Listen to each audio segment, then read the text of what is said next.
O calendário do futebol brasileiro é apontado por muitos como um grande vilão, e de fato ele é, né? O calendário brasileiro ele é muito apertado, os times jogam uma quantidade de partidas maior do que as equipes europeias, até as equipes argentinas, uruguaias jogam muito menos do que os times aqui do Brasil durante o ano, por conta dos estaduais, não para na data FIFA, consequentemente os desfalques acontecem.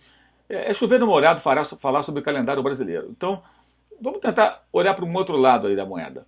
Quando o calendário deixa de atrapalhar, e os times também não conseguem melhorar, os técnicos não conseguem fazer as suas equipes renderem. Está acontecendo isso com o ex-líder do Campeonato Brasileiro. Pois é, o São Paulo, enquanto estava envolvido na Sul-Americana, no Brasileiro e tal, assumiu a liderança depois da Copa do Mundo, vinha super bem, a torcida empolgadíssima, segue o líder, vamos que vamos, agora vai. Pois é, São Paulo saiu da Sul-Americana e depois disso disputou 6 partidas após semanas inteiras livres só para treinar.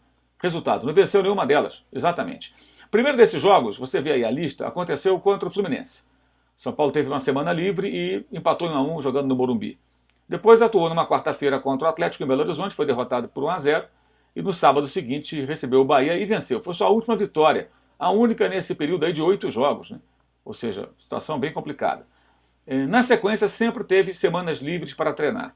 E jogou contra o Santos, empatou, contra o América Mineiro em casa, empatou, contra o Botafogo no Rio, empatou.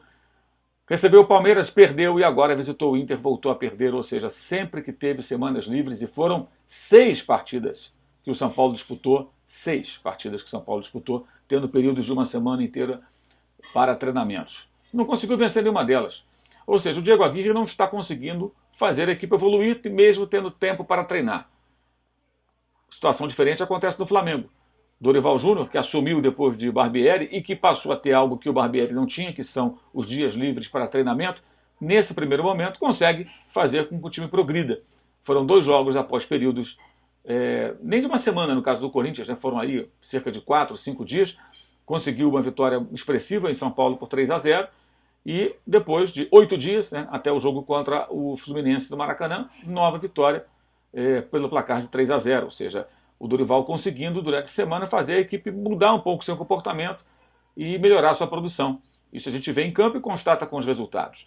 Não significa que o Dorival vai continuar tendo progressos contínuos, isso pode acontecer ou não, mas o fato é, o calendário é um vilão, mas não pode servir de muleta para esconder também os defeitos dos treinadores, né? Os trabalhos quando eles não são bem feitos ou quando eles chegam num ponto e não avançam mais. Porque tem desfalque, porque fulano não joga, porque Beltrano. Cabe ao treinador, tendo uma semana livre, encontrar soluções.